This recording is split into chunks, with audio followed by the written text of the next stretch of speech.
In our last video, we set up FTP or SFTP. We logged in there, we transferred our files over, right? We went into the directory, we transferred our index.html file over, and it was ready to go. So if I had all my site files ready to go, I would just transfer them over into the HTML folder and my site would be live. As we can see from this video here, I've had my droplet for 25 minutes, which I'm getting close to. I'm about halfway to the 0.007 cents for the droplet. It's a really incredibly affordable hosting. Under here, there's the more option where you can click on cat hosting. I called mine cat hosting again. And if we click into it, we can actually see here some of the usage for our droplet. So here was the CP usage, and we can start to see some of the data that's going along with our droplet. I can see here that my read and write, so I wrote a file, a very, very small file, because you can see these here, 1.14 megabytes here.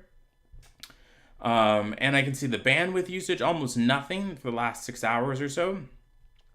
I have my access control, so if I needed to reset my root password for some reason, I forgot it or I need to reset it.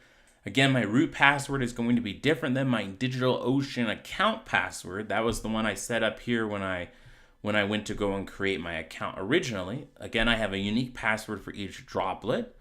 I can do that. If I need to power off my droplet, maybe, and a common use case for powering off your droplet might be that you need to change the size of the server. So in order to change the size of the server, you need to power off your droplet, then come back, change the size of your droplet, then power on your server, and that would be the process.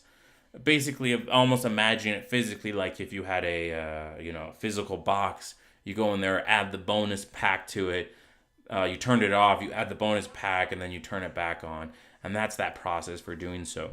You can, of course, add volumes after the fact. So if you need to add new volumes to this or storage size, you're able to do so. This is that resize that I'm talking about. And they give you two options in here, CPU and RAM, or disk CPU and RAM.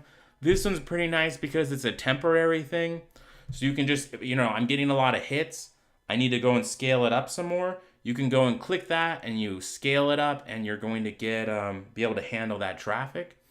If you actually need physical space, meaning disk, then this is the one, and this is a permanent change, meaning you cannot scale it down after the fact. In order to redo it, you would have to redeploy a new droplet. So something to think about when you're at that point where you need to scale your system.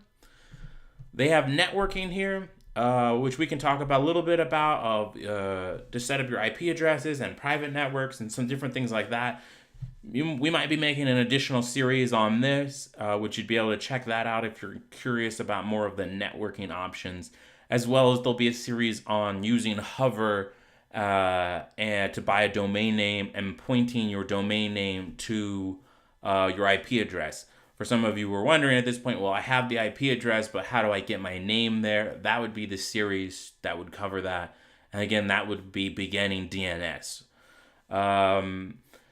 Backups, we talked about that a little bit, the backup system that we have. So again, it's $1 per month additional for the backups that we chose to enable. They offer a snapshots. So maybe you're about to do something major and you're just like, you know what, I need to for sure have a backup of it.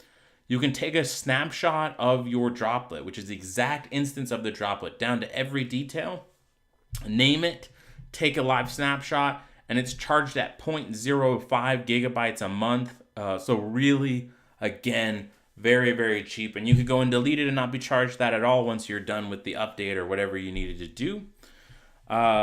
The kernel, probably don't need to worry about that at all. If you do, you probably know about that already.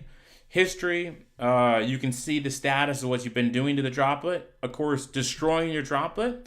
We've made our website. We might as well now, at this point, we could go and destroy our website if we wanted to.